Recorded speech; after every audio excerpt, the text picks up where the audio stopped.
If you have your Bibles, you can turn to 1 Thessalonians chapter 1, verse 2. 1 Thessalonians chapter 1, verse 2. It's a lesser preached about book of Paul right after Colossians, right before 2 Thessalonians, but it's right before the Timothy's, kind of sandwiched in there. It's a book we don't look at very often. I want to look at just one verse and then launch into some thoughts for you guys tonight as we enter back to school. So 1 Thessalonians chapter 1, verse 2 says this: "We give thanks to God always for all of you, constantly mentioning you in our prayers." I'm going to do it one more time. 1 Thessalonians chapter 1, verse 2. "We give thanks to God always for all of you, constantly mentioning you in our prayers." This is the word of the Lord. Thanks be to God. It's a short verse, but there's a lot here, and I want to launch into some good thoughts for you guys. I want to point out, this is a letter written by Paul to a church that he loves, he knows, he cares for.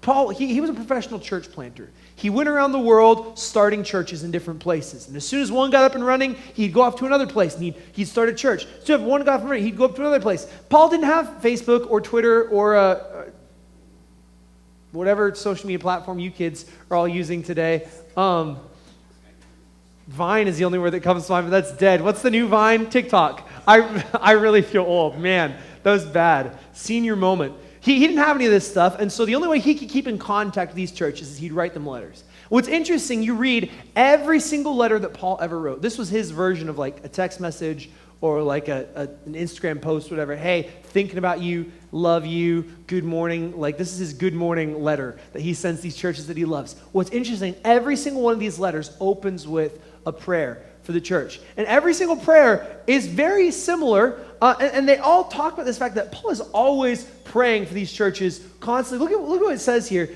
"We give thanks to God always for all of you." None of you get left out, constantly mentioning you in our prayers. Paul's always thinking about these churches that he's planted, thinking about these people that he loves. And so what I want to share with you tonight is a prayer, a back-to-school prayer. As you head back to school, I want to share how I'm praying for you. Because just as Paul prays for all his churches, I am praying for you guys all the time, constantly, every single one of you. None of you get left out. I go through like the roster by name, and I mention every single one of you before the throne of God because I love you, because I want to see you succeed. I want to see you do great, good, awesome things. And I want you to know, as I pray for you, here's how I'm praying. Here's how I'm praying for you this year. Here's my back-to-school prayer for you. And I want to pray and preach and teach through some things. So the first thing I pray for you as you're going back to school, I pray that you know your power. I want you to know your power. You can write that down. Do you know you have some power in your life? And you're like, nah, I have no power. I'm a minor. I'm at school. There's all these teachers. There's all these campos. There's all these people in authority over me. I have no power. I have no authority. But I want you to know you have power. You are, every single one of you, a leader. Every single one of you is leading someone in your life. There's someone looking up to you, someone following you. You may not know who that person is. You may know. You might not even feel like, no one watches me. I guarantee you, there's someone watching you, how you live your life, how you make choices, what you do. And they are seeing, that person's pretty cool. I want to be like them. Anyone no, I'm super cool? We got one or two hands. We got a few people. I'm super cool. Everyone's looking up to me. Everyone's following me. Yeah, you're confident. How many are like, there is no one in the world that looks at me. There's no one who cares what I do. But I promise you, there's someone looking at you. There's someone watching you. Maybe at school, maybe at home, in some area of your life, there are people watching you and patterning their lives after you, following you, and you have incredible power in those people's lives.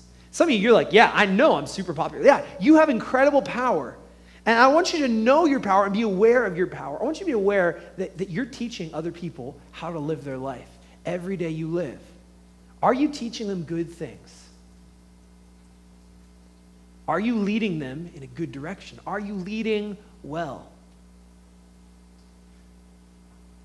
Everyone leads someone. And my prayer for you is that as you lead, that you would lead well. You'd lead people in good directions. You'd lead people towards Jesus and not away from Jesus. In my high school life, I was a leader. I had people that looked up to me. I wasn't super popular on campus at all by any stretch of the imagination, but I was in band. I was a band nerd, and I was the trumpet section leader, and there are all these younger trumpet players that all looked up to me. There's this kid named Zach April. He and I were good buddies. Zach, if you're watching this, love you, man. And Zach April patterned his life after mine in different ways. I could see him when I'd say something, when I'd make a joke, he'd make the same joke a little bit later. He maybe didn't even know he was doing this, but I could tell I had an influence on his life. And I blew it with that kid's life. There's a kid named Justin Crescenti. Justin, love you, man. And Justin he followed me everywhere. He was watching me, and I blew it in Justin's life. There's this kid named Jacob LeCouve. Blew it in his life. There's this kid named Caden Waterman. Caden Waterman and I are still friends. We're still buddies, and I'm trying to redeem all the ways I blew it in his life. I was a terrible leader in high school. I went to church, I led worship, I sang the songs, I prayed good prayers, and I went to school and I lived a totally different life. And there are people who follow Jesus until they met me and don't follow Jesus anymore because they saw my life and they saw the example that I set. I was a leader in academic decathlon, the nerd club of the school. I had a bunch of friends. I influenced all the other nerdy people who are going to influence your world one day. These same people, I know people who are they're doing their doctorate at Stanford right now in economics, and they're shaping the world. I had an influence in their life, and they don't follow Jesus because they watched my life and how I lived. And I have to sleep with that and live with that. So now I want to, in every way I can, be a good leader, be a good representative of Jesus. But I don't want you to have my same regrets. My prayer for you is that you would know the power and I didn't realize how much I was influencing other people. I thought I was just living my life.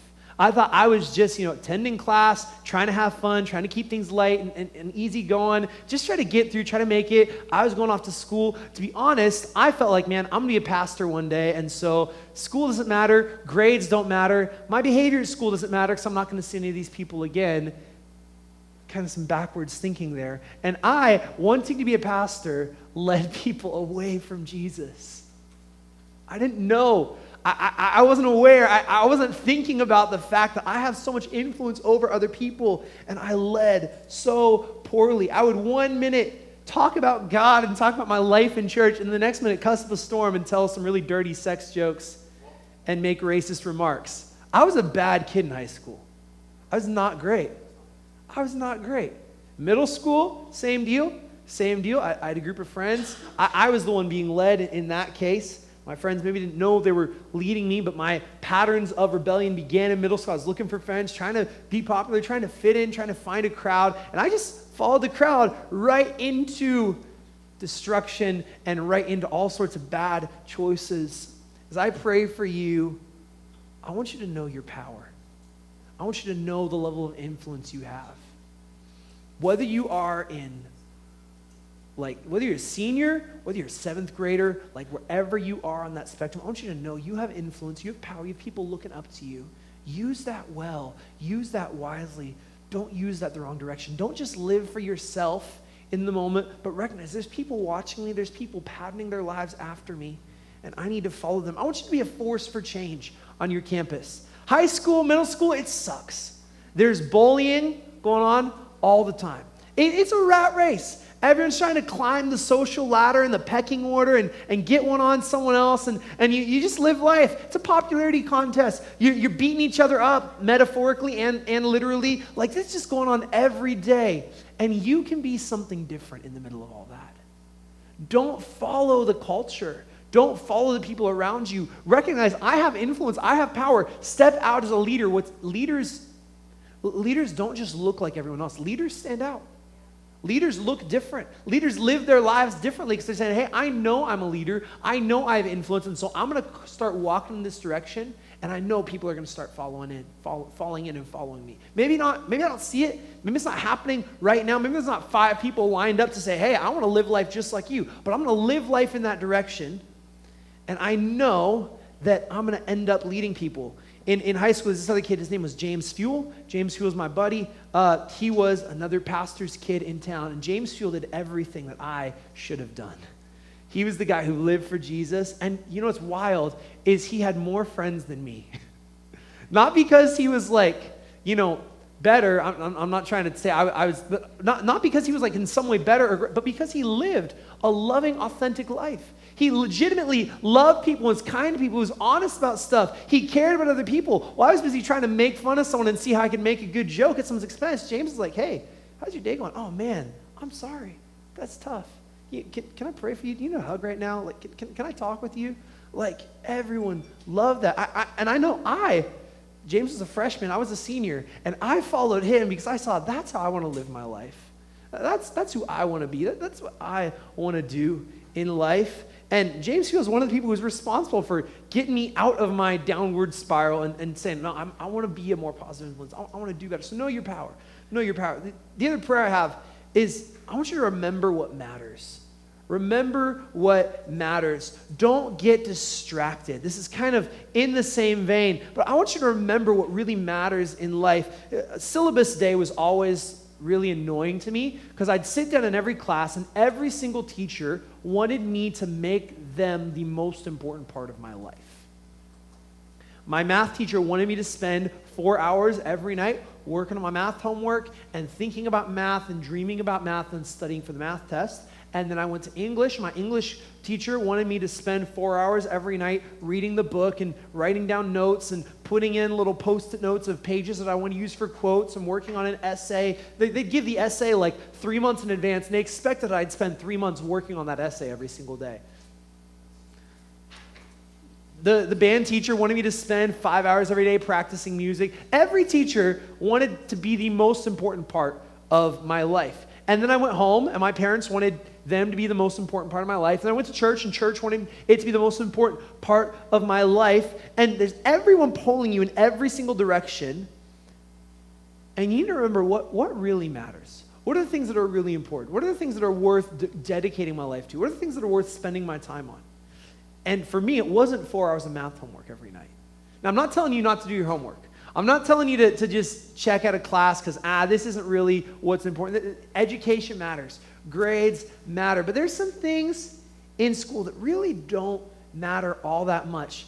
All the friends that you have right now, you're going to graduate and you're never going to see any of those people again.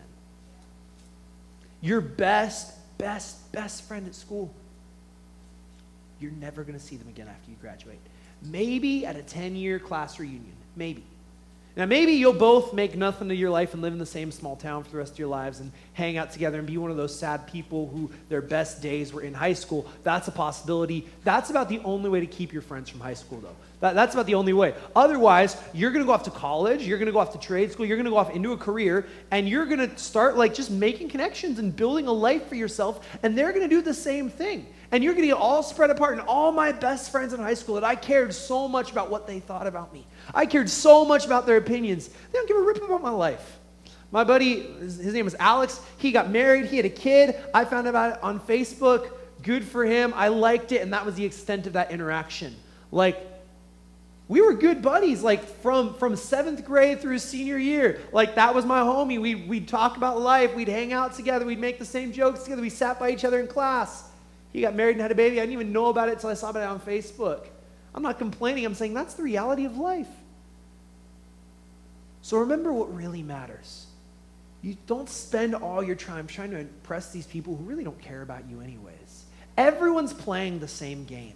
Everyone's trying to impress everyone else. Everyone's trying to get one up on everyone else. And so just say, I'm not going to play this game. I don't care about your games. I don't care about fitting in with you. These things really don't matter.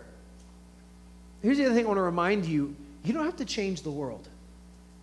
You don't have to change the world.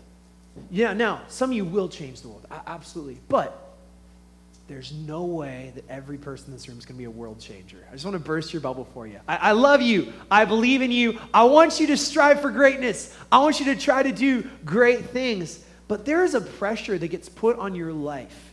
Because you show up on day one of school and your teacher says, all of you are just such world changers. You're going to be so impactful. You're going to do such big things. And over 12 years of school, you get told every day that you need to be the greatest person ever. And you need to get straight A's. And you need to go to Harvard. And you have so much potential. Don't waste it. And every time you take a nap, you feel like, I'm just wasting my potential. Listen, you have potential. That you can be great. Strive for greatness. But don't feel the pressure. Some of you need to hear the pressure's off. You don't have to impress anybody in life. All you have to do is live faithfully.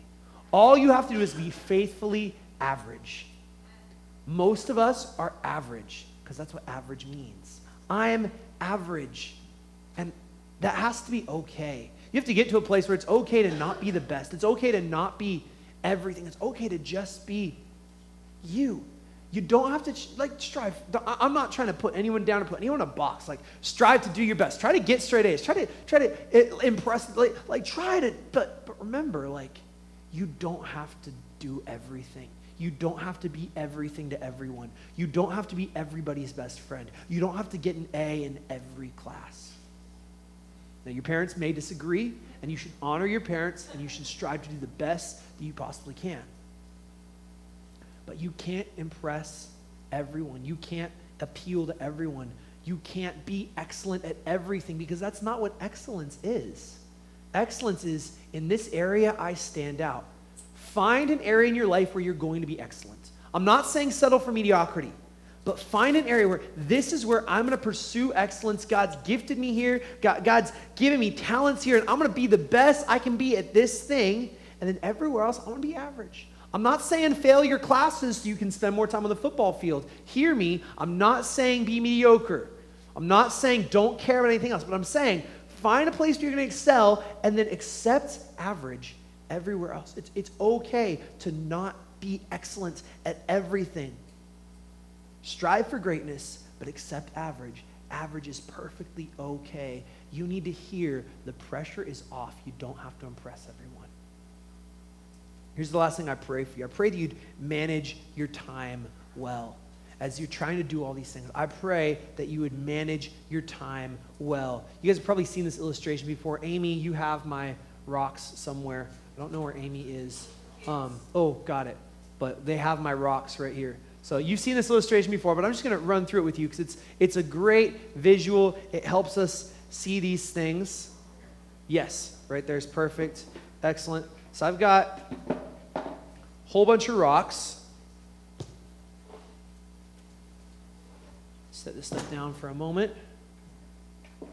And these rocks represent all the commitments that I have in my life. It's a lot of things. I'm committed to a lot of stuff. All the commitments. This is your life. You can put whatever you want into this jar. You can spend your life however you want to spend it. You got a million opportunities. You got a huge potential for greatness. But if you try to do everything all the time, it's not going to work. You got to decide what you're going to fit in this jar and what you're not going to fit in this jar. So here's how this illustration goes, right? You need to decide, what are my priorities? What are the things that I'm going to make big? I'm going to make those my key elements. You see, if I try to put all this stuff in this jar, it doesn't fit. So there's all this stuff here. And I'm going to say we got Jesus, we got football, we got, not all your football players, but you can fill in whatever sport extracurriculars. You got Jesus, you got football, band, whatever. You got your straight A's. You got getting into Harvard. You've got having a girlfriend or boyfriend. You've got, call out some other things that we can strive for and some excellent stuff. Give me some ideas. Help me out here. Talk to me. Being popular, yeah. Getting a lot of friends. What else can we strive for? So we maybe got these are kind of big things. Then we got some smaller stuff, some stuff that's good. Having a really good talent, being really good at something, getting a good social media page, having everyone follow you and like you. We can find other stuff for all this stuff. And then there's just all the other stuff in life. You got the math test next week. Oh, I didn't mention good relationship at home, like your family life. That should be a big rock. That's something that's important. Getting an A on the math test. Doing well in your next football game. Having lunch with your friend, getting coffee with someone you care about, whatever. You can pick a name for all these rocks. We're not going to go through everything.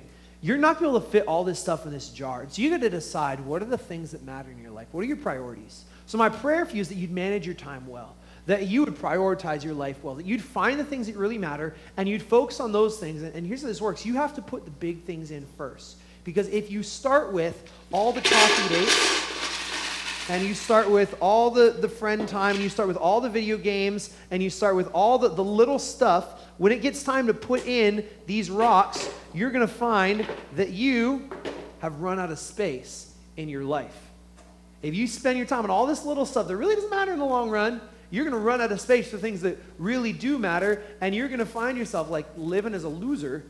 It's not a put down to anyone. You're going to find yourself like, man, I am just failing at some really important things. My grades are in the toilet, and it's because you spent 12 hours playing Call of Duty. Like, you gotta find the things that matter. You got to manage your time well. You got to prioritize your time well. You need to decide, what are my big rocks going to be? Because you can't have big rocks everywhere. Now I'm going to fail at dumping this all back in. Good enough. Life's messy. Sometimes you spill some things. So here's what I want to encourage you, and what my prayer for you, that you would just commit to the things that really matter. I want to see for every one of you that Jesus is the most important thing in your life. That being part of the church family, that being part of God's family is the most, I want to see that as your number one rock. This is what I'm praying for you, that Jesus would be first, above and before everything else that matters. I pray that you'd have a healthy life at home, you'd have a healthy family life, that you prioritize that. This is more important than doing well in school. Now, I'm not saying this is, I don't have a Bible saying this is true, but I'm saying, like, from my experience, from everything I've seen in people's lives, if you try to get straight A's on everything and ignore your family, you're going to have a sad life. Because when you're 55, no one cares what your GPA was. What matters is, do you still have a strong relationship with your siblings, your aunts and uncles, your parents? And if you poop all over your family in high school and middle school trying to do everything else, it's not worth it. It's not worth it. Don't lay them aside. My prayer is that Jesus be the center. My prayer is that you'd make your family a huge part of your life. My prayer is that you do well in school. You strive for greatness. You have an amazing opportunity in the education system that people have not had ever before in human history, where you could just go to school for free and learn things about the world for free. For thousands of years, this is something that only the top 1% of society could do, and you get to have a free education at a really high quality. Like, even if you're like, well, I'm in a Movell school, Movell schools suck. No, they're really not that bad. I've been in sucky schools. Movell schools are not sucky schools. I've seen worse. You're getting a top, high quality, free education. Every day, you get to learn new things about the world. And you don't see what a blessing that is, because that's just how life is. But make learning a huge part of your life. Make that a priority. And then my prayer for you is every one of you would find an area in your life where you just excel and commit to something. That you'd make this year a year where I'm going to find something to commit to, and I'm going to make it my thing. Maybe it won't be my thing for the rest of my life, but for this year, this is going to be my thing, and I'm going to make it, after I focus on these other priorities, this is going to be the other big thing that I do. Maybe that's student leadership, maybe that's football, maybe that's band, maybe that's, whatever it is that you're striving. I want you to find something to commit to it, and you might get 6 months in and realize, this sucks, I don't actually like this, and I want you to finish that commitment out, and I want you to push through and get done with it, because you made a commitment. And commitment is not, if I feel like it, I'm going to do it. Commitment is, I'm going to do this no matter what. This is my thing. This is my rock. I want to put that in there. And then what I want you to do is I want you to take everything else and push it aside and say, I don't have time for everything. I can only do so many things with my time. And I get that everyone wants me to do everything and be everything, but I can't do it. And what you'll find is now you have all this room for all this little stuff. It all fits more than you even thought fit. The things that you were dropping before all over the floor and you couldn't even fit in your life, they fit now because you prioritize properly. You don't have to do everything.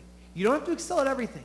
But find some core things. Make Jesus the center of your life. Focus really hard on having and maintaining a good relationship with your family. Strive for greatness in school. Don't let your grades slip. Keep focused, and then find something to commit to and make that your thing. And then let everything else just fit in as space. And learn how to say no to all these other things. They're fun. They're exciting. They're good things. That rock right there on the floor, that girlfriend is an awesome girl, and she's probably super fun, but you don't have time for her. Guys, girls, that boyfriend, he's awesome. He treats you really nice, but you don't got time for him. Push it aside. I'm not trying to break me couples up. I'm not saying you need to go break up your boyfriend, girlfriend tonight because I said to. But what I'm saying is you need to know, what do I have time for? What don't I have time for? You want a relationship? Relationships can be a good thing. They can be awesome. You know, if you build them around God, if you do them well, that can be a great thing. But you're not going to have room for some other things because girlfriends, boyfriends take up a big part of your life. My married people can say amen. And my married people know when you decide that that's not going to be a big part of your life, or when you decide you're going to let all these other things in and you realize, oh shoot, I lost time for my marriage, I lost time for my relationship. You know how hard it is. You know how difficult that becomes. So prioritize your time, manage your time well. So this is my prayers for you. I pray that you know your power. I pray that you'd manage your time really well. I pray that you'd remember the things that really matter in life.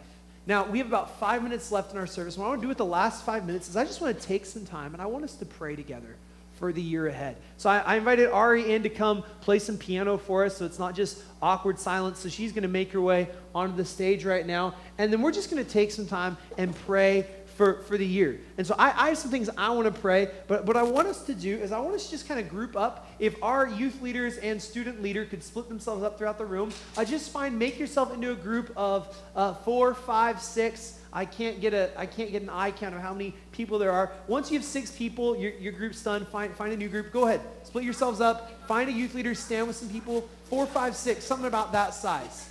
No bigger than 6. No bigger than 6. No smaller than 4. Find a leader. Hang out with them. Leaders, turn people away if you don't got them. You can come pray with me too. I'll make myself available.